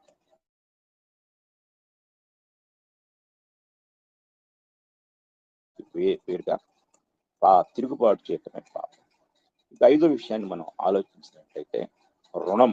పాపం అంటే సిన్ ఈజ్ ఎ డెప్ట్, అంటే పాపం అంటే రుణం. చాలా జాగ్రత్తగా మనం పరిశీలించినప్పుడు మత్తయి సువార్త 6వ అధ్యాయం 12వ వచనంలో ప్రభు అయిన యేసుక్రీస్తు వారు తన శిష్యులకు ప్రార్థన నేర్పించారు. ఆ ప్రార్థనలో ఆయన ఒక విషయాన్ని సెలవిస్తారు. 6వ అధ్యాయం మత్తయి సువార్త 12వ వచనాన్ని మనం చదువుకున్నట్లయితే, మా రుణస్తులను మేము క్షమించి ఉన్న ప్రకారము మా రుణములు క్షమించుము అంటాడు.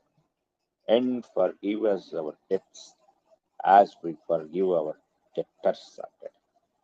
అంటే మా రుణస్తులను మేము క్షమించినప్పుడు, ఇక్కడ రుణం గురించి మాట్లాడుతున్నాడు. పాపము అంటే రుణము. జాగ్రత్తగా మనం గ్రహించాలి. దీని గురించి మనం ఇంకొక విషయాన్ని పరిశీలించినట్లయితే మనకి లూకాసు వార్త 11వ అధ్యాయము 4వ వచనాన్ని మనం చదువుకుందాం.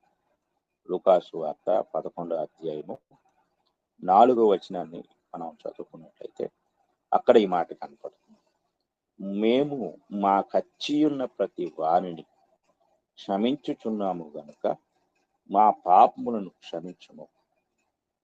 ఇక్కడ చాలా జాగ్రత్తగా గ్రహించినట్లయితే ఇక్కడ ప్రభువారు చెప్తూ ఉంటాడు, మా కచ్చి ఉన్న ప్రతి వారిని క్షమించుచున్నాము గనక మా పాపములను క్షమించు. అంటే పాపము అనేది ఒక రుణము.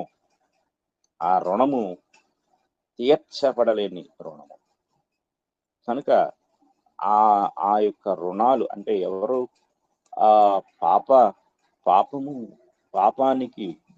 పాపమనే రుణాన్ని మనం తీర్చుకుంటే ఆ క్షమాపణతో సంబంధం లేదు. ఎప్పుడు అది ఆ క్షమాపణకు అర్హమవుతుందంటే మనం చేతులు చేసిన, అయ్యా ఇక నా వల్ల కాదు, ఈ అప్పు నేను తీర్చలేను, నా పట్ల దయ ఉంచి దీని నుండి విడిపించు అని ఎవరికి మనము రుణస్థులమైపోయామో ఆ రుణాన్ని అతడే క్షమించినప్పుడు మాత్రమే మనము దాని నుండి విముక్తి పొందగలం. కనుక సిన్ ఇస్ ద డెప్ట్ అన్నది, పాపం అంటే రుణము. ఇది చాలా జాగ్రత్తగా గ్రహించవలసిన వారమై ఉన్నాం. కనుక వాక్యాన్ని మనం పరిశీలించినప్పుడు ప్రతి వ్యక్తి కూడా ఈ రుణానికి పాత్రుడై ఉన్నాడు. ఒకవేళ ఈ భూమి మీద డబ్బు తీసుకోవటం ద్వారా, అంటే ఒకరి దగ్గర డబ్బు కానీ ఇంకేదైనా అరువు తీసుకోవటం ద్వారా, అప్పు చేయటం ద్వారా రుణగ్రస్తుడు కానివాడు ఎవరైనా ఉంటే ఉండొచ్చు. కానీ అంటే ఇది భౌతికమైన రుణం. కానీ దానికంటే ప్రాముఖ్యమైన రుణం ఒకటి ఉంది, అదే పాప రుణం. అంటే భౌతికంగా నేను అసలు ఎవ్వరికి అప్పు లేను, నేను అసలు ఎవరి దగ్గర బాకీ లేను, లేక నేను బ్రతికుండగా నేను అప్పు చేయను, లేక ఇంతవరకు నా జీవితంలో రుణం అనేది లేదు అని మనం గర్వంగా చెప్పగలిగిన పాపము అనే రుణము లేని వారు మాత్రం ఎవరు కూడా లేరు. చూడండి, ఆ కొలస్సీ పత్రిక 2వ అధ్యాయం 14 వచనాన్ని మనం చదువుకున్నట్లయితే అక్కడే మాట్లాడబడుతుంది. కొలస్సీ పత్రిక 2వ అధ్యాయం 14 వచనంలో దేవుడు వ్రాత రూపకమైన ఆజ్ఞల వలన మన మీద రుణముగాను మనకు విరోధముగాను ఉండిన పత్రమును మేకులతో సిలువకు కొట్టి దాని మీద చేవురాతను తుడిచివేసి మనకు అడ్డము లేకుండా దాన్ని ఎత్తివేసి మన అపరాధములన్నిటినీ క్షమించి ఆయనతో కూడా మిమ్మను జీవింపచేసెను. కనుక పాపము అంటే రుణం. ఇక తర్వాత మనం 6వ పాయింట్ చూద్దాం. 6వ పాయింట్ అంటే సిన్ ఈజ్ డిసోబీడియన్స్ అంటే అవిధేయత. పాపము అనగా అవిధేయత. పాపము అనగా అవిధేయత. చూడండి, ఎఫెసీ పత్రిక 2వ అధ్యాయము 2వ వచనాన్ని మనం చదువుకున్నట్లయితే ఇక్కడ పాపము యొక్క నిర్వచనాన్ని ఎంతో స్పష్టంగా మనకు తెలియజేస్తున్నారు. మీరు వాటిని చేయుచు వాయుమండల సంబంధమైన అధిపతిని అనగా అవిధేయులైన వారిని ఇప్పుడు ప్రేరేపించు శక్తికి అధిపతిని అనుసరించి ఈ ప్రపంచ ధర్మము చొప్పున మునుపు నడుచుకొంటిరి. వారితో కలిసి అనగా అవిధేయులతో కలిసి మనమందరమును శరీరం యొక్కయు మనస్సు యొక్కయు కోరికలను నెరవేర్చుకొనుచు మన శరీరాశలను అనుసరించి మునుపు ప్రవర్తించుచు కడమ వారి వలనే స్వభావ సిద్ధముగా దైవోగ్రతకు పాత్రులమై ఉంటుంది.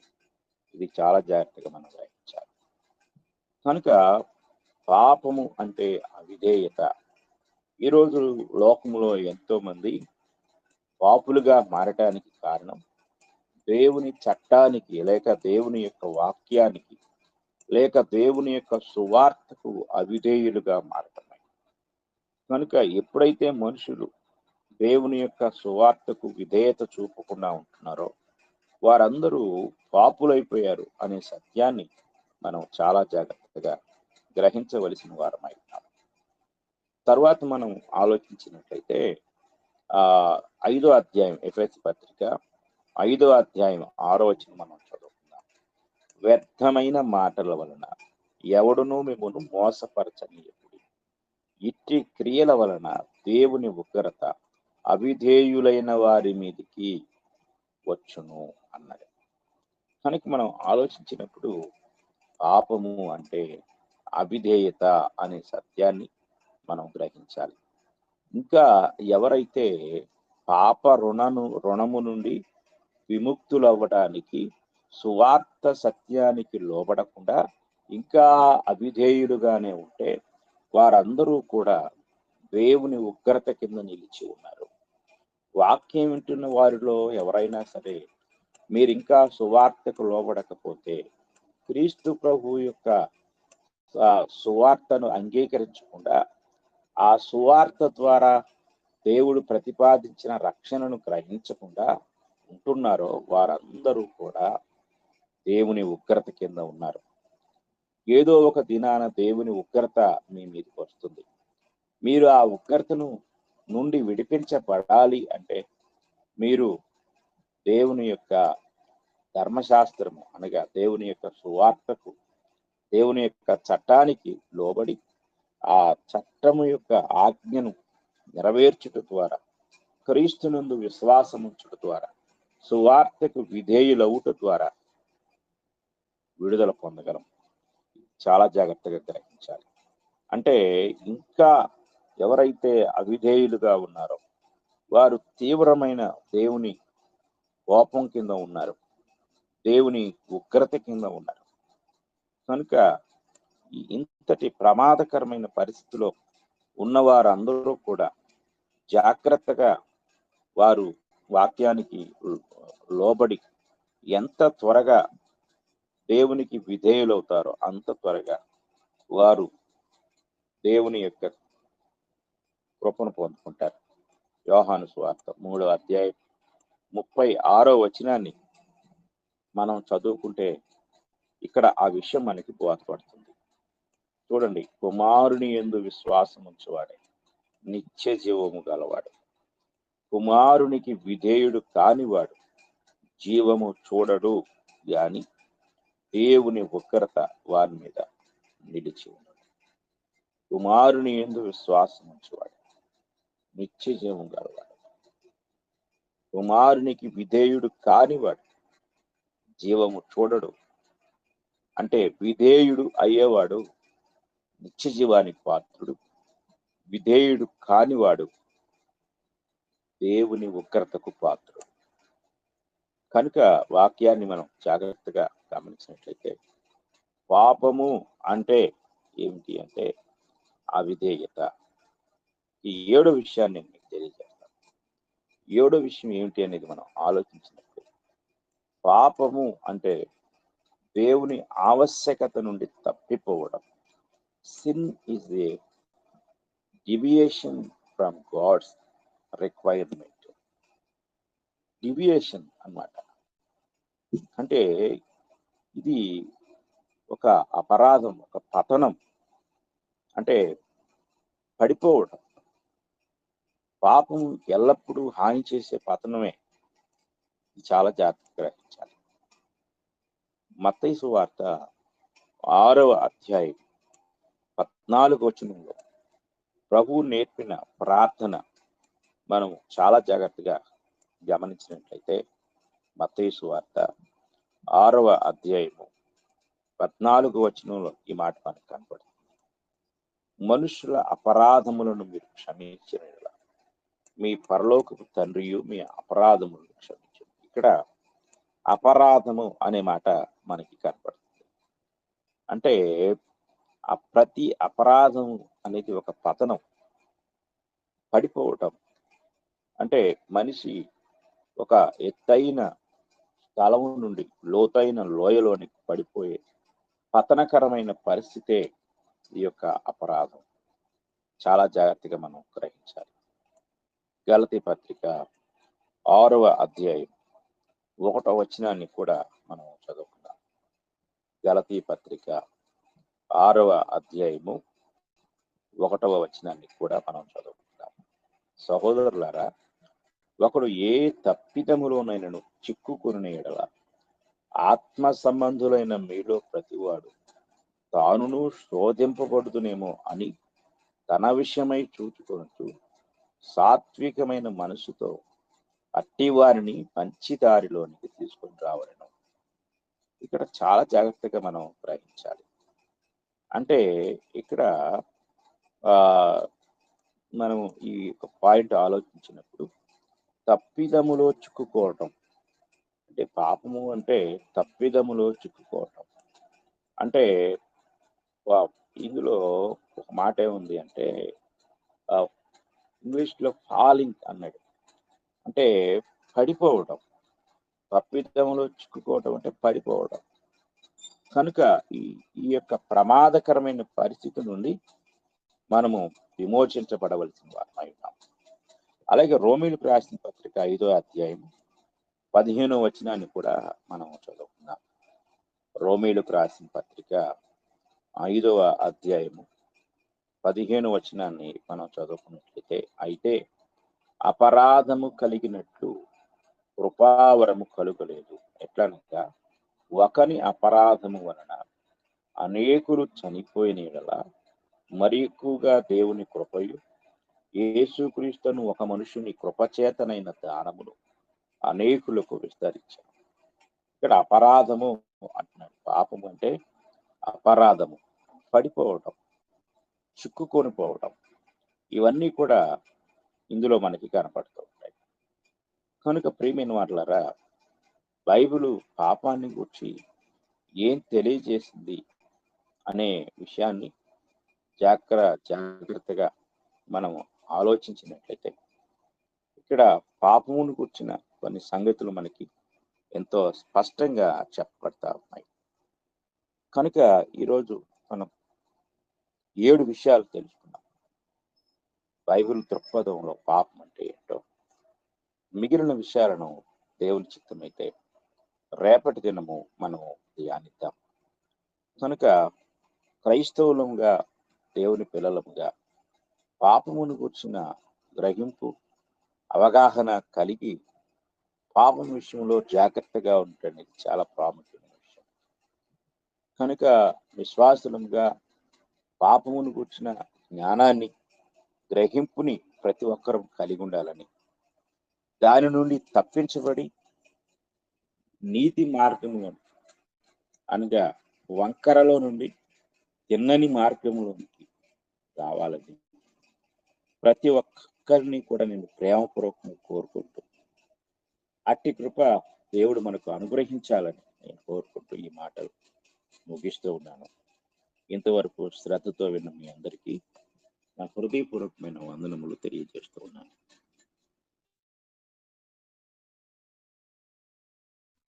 మీకు కూడా వందనములు సార్. మీరే ముగింపు ప్రార్థన చేయండి. పరిశుద్ధుడు అయిన తండ్రి, ప్రేమ కలిగిన దేవా, ఈరోజు మరొక క్రొత్త పాఠంలోనికి మేము ప్రవేశించటకు మీరు అనుగ్రహించిన కృపను బట్టి మీకు స్తోత్రాలు. మానవుడు తరచుగా సులభంగా చిక్కుకుపోయే ఒక భయంకరమైన పరిస్థితి పాపం. ఇట్టి భయంకరమైన పరిస్థితిని విడిపించడానికి మీ కృపా వాక్యాన్ని మీరు మాకు అనుగ్రహించారు. మా తండ్రి, అందును బట్టి మేము స్తుతిస్తున్నాం, కనపరుస్తున్నాం. దేవా తండ్రి, కనికరించండి. మీ కృప, మీ జ్ఞానం, మీ సహాయం మాకు దయచేయండి. గ్రూపులో చేరి ఉదయకాల ప్రార్థనలో ఎంతమంది అయితే మీ వాక్యాన్ని వింటున్నారో వారందరూ కూడా పాపం పట్ల స్పృహ కలిగి, గ్రహింపు కలిగి, అవగాహన కలిగి ఉంటుంది. ఎన్నో విషయాలు పాపమును గురించి మీరు మాకు బోధిస్తున్నారు. పాపం అంటే లెక్క లేకుండాను, గుర్తింపు లేకుండాను, పట్టింపు లేకుండాను, శ్రద్ధ లేకుండాను ఈ లోకంలో జీవిస్తున్న యావత్ మానవ జాతి అంతటికి పాపము ద్వారా కలిగే నష్టాలను, చిక్కులను, వాటన్నిటిని గురించి మీరు మాకు బయలుపరుస్తున్నందుకు మీకు స్తోత్రం. మా తండ్రి, ఈ మాటలు విన్న మీ బిడ్డలందరూ కూడా విని సంతోషించేవారుగా కాకుండా, విని విశ్వసించి అది యథార్థమని నమ్మి విధేయులై పాపం నుండి తక్షణమే విడుదల పొందాలనే ఆలోచన దయచేయి. రక్షించబడి కూడా పాపం అంటే భయం లేకుండా, పాపం విషయంలో లెక్క లేకుండా, ఇంకా పేరుకు మాత్రమే రక్షించబడి జీవితాల్లో పాపాన్ని కొనసాగిస్తున్నవారు, పాపానికి భయపడే మనసు దయచేయి. పాపం అనేది ఒక డేంజర్ అని, అత్యంత అపాయకరమైనదని గుర్తించే మనసు దయచేయి. విన్న వాక్యం అందరి హృదయాల్లో మీరు ఫలింపు చేయమని వేడుకుంటున్నాను. మా తండ్రి, మీకు స్తుతులు, స్తోత్రాలు, కృతజ్ఞతలు చెల్లిస్తా ఉన్నాం. మా తండ్రి యొక్క ఉదయకాల సమయంలో గ్రూపులో ఉన్న ప్రతి ఒక్కరిని కూడా మీరు ఆశీర్వదించమని, జ్ఞాపకం చేసుకోమని వేడుకుంటూ ఉన్నాం. మా తండ్రి, మీ కృపా సహాయము అనుగ్రహించండి. తండ్రి, మరి ఆపరేషన్ చేయబడిన 2 సహోదరుల కొరకు ప్రార్థిస్తున్నాం. తండ్రి, వారిని మీరు తిరిగి మీ కృపలో బలపరిచి నడిపించండి. వారి గాయాలు మాన్పబడి, వారి ఎముకలు అతకబడి, వారికి ఉన్న ప్రతి విధమైన సమస్య నుండి విడిపించబడి, మీ యొక్క మహాకృప ద్వారా తండ్రి వారు మరలా ఆరోగ్యవంతులుగా అయ్యే భాగ్యం దయచేయండి. అలాగే మా తండ్రి, మరి 2 చిన్న బిడ్డల కొరకు కూడా ప్రార్థిస్తున్నాం. దేవా, కనికరించండి, సహాయం దయచేయండి. అలాగే మా తండ్రి, విజయవాడలో ఉంటున్న సహోదరుడు వినోద్ గారు, వారి యొక్క మేనకోడలు హఠాత్తుగా తండ్రి తీవ్రమైన బ్రెయిన్ సమస్యకు లోనైనట్టు ప్రార్థించమని వారు కోరారు. తండ్రి, ఆ బిడ్డ చాలా సీరియస్ కండిషన్ లో ఉంది. ఆ బిడ్డను మీరే స్వస్థపరచమని వేడుకుంటున్నాం. అలాగే మా తండ్రి, నిన్నటి దినము నుండి మరలా ఈ వారంలో ప్రారంభించబడి ఆన్లైన్ బైబిల్ ఇన్స్టిట్యూట్ పాఠాలను వినుటకు ప్రతి ఒక్కరిని మీరు ఆయుత్తపరచమని మీ కృప ద్వారా వారంతా శ్రద్ధగా వింటూ ఒక్కొక్క పాఠాన్ని కూడా నేర్చుకునే జ్ఞానము అనుగ్రహించమని కూడా వేడుకుంటున్నాను. మా తండ్రి మీకు స్తుతులు, స్తోత్రములు, కృతజ్ఞతలు చెల్లిస్తున్నాను. అలాగే మా తండ్రి మీ యొక్క మహాకృపను బట్టి మరి ఈ యొక్క కార్యక్రమం అంతటినీ కూడా నడిపిస్తున్న మీ దాసుని, వారి కుటుంబాన్ని మీరు దీవించి ఆశీర్వదించండి. మీ కృపచేత బలపరచండి, దీవించండి. మంచి శక్తిని, బలమును, ఆరోగ్యమును దయచేయండి. విశ్వాసంతో నింపండి. మా తండ్రి మీకు స్తుతులు, స్తోత్రాలు చెల్లిస్తున్నాను. మా తండ్రి ఈ గ్రూపు నిరంతరము ఈ విధంగా కొనసాగించి కూడా కృప దయచేయండి. మరి పాటలు పాడిన వారిని, ప్రార్థన చేసిన వారిని, అలాగే నాకంటే ముందు లేవియ కాండ తండ్రి మరి ఎంతో చక్కగా వ్యాఖ్యానించిన మీ దాసు అందరినీ మీరు బలపరచండి, మీ కృపలో దర్శించండి. తండ్రి మీ కృప ద్వారా ఆశీర్వదించండి.